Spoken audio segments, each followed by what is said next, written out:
दियो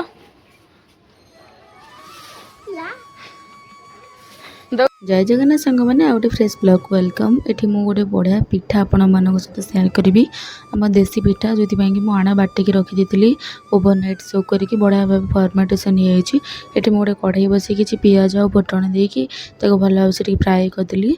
जहाँ भी मो पाखे भेजिटेबल थी कोबी पिज गाजर आलू सब ग्रेट करदेली। आपन बाकी जहाँ भी भेजिटेबल आप ऐड करेंगे। ये लुण हल्दी देके हल्का हल्का टे भाजीदेवे। ये मुझे चिली फ्लेक्स और मैगी मसला और सोया सॉस ऐड करछि जो कि बहुत ही बढ़िया बास्ना तार आसला।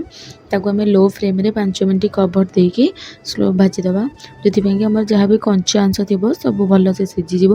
सीझी सारापर ये मुझे देखा केते बढ़िया भाव में ड्राए हो कषिला समय आप गोटे कथा मन रखिए सब गैस को लो फ्लेम ही रखिए।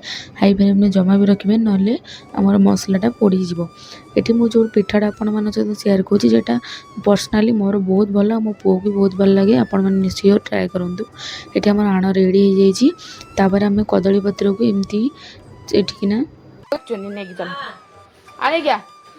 खाली खाई बस बस खाइब चकाबुकी कौन खाइब कौन खाइब कौन खाइब कौन करवा ना आमर ये गोटे ठोली तैयारी करवा जो कि आम पिठा को देकी सिझेबा माने आण को।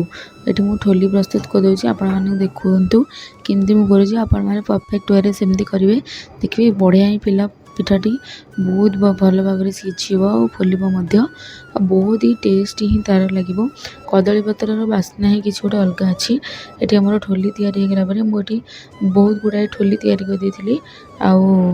विश्वास करूँ ठोली जमा ही भांगनी बहुत बढ़िया भाव रही। ठोली भितर मुझे आण दे देती मसला बैटर को देकी पुणी आउ थे आण दे देती। एपटे मु गैस रे बसई देती इडली छांच को पानी देकी से पानी आमर गरम हो जापर आम इडली छांचरे ये मसला बैटर को देकी 5 मिनिट लो फ्लेम रे बसईदेवा। लो फ्लेम रे ही प्रथमे तो पानी फुटी जाइए तो बहुत ही गरम थी। यहाँ लो फ्लेम रे देकिना करदेवे जे बहुत भल भाव भीतर भी बहुत भल से आमर सीझीज पिठाटा। आ पिठाटा सीझला बहुत गुड लुकिंग आ बहुत टेस्ट बढ़ था। मो पुओ तो बहुत बढ़िया लगे। आपण मैंने वीडियो जदि भल लगी प्लीज लाइक शेयर सब्सक्राइब निहाती करेंगे कमेंट निहाती करेंगे। वीडियोटी आपण मैंने कौ देखुं प्लीज कमेंट करेंगे। जदि वीडियोटी भल लगी ताले नेक्स्ट रेसिपी कौन आनबी आपण मैंने सियोर जनइबे। ये देखो पिठा आमर ये सीझी जाइए मुझे चेक कर देखुची सीझी ना नहीं बहुत बढ़िया भाव में सीझी जाता आ बहुत ही बढ़िया बास्ना आसला पिठार। प्लीज ट्राए करूँ सब्सक्राइब करूँ चैनल को कही कदली पत्र आने से कदली पत्र आने बेलू जानी जाता पिठा हम तो से बहुत ही खुशी होता खाई बहुत भल लगे।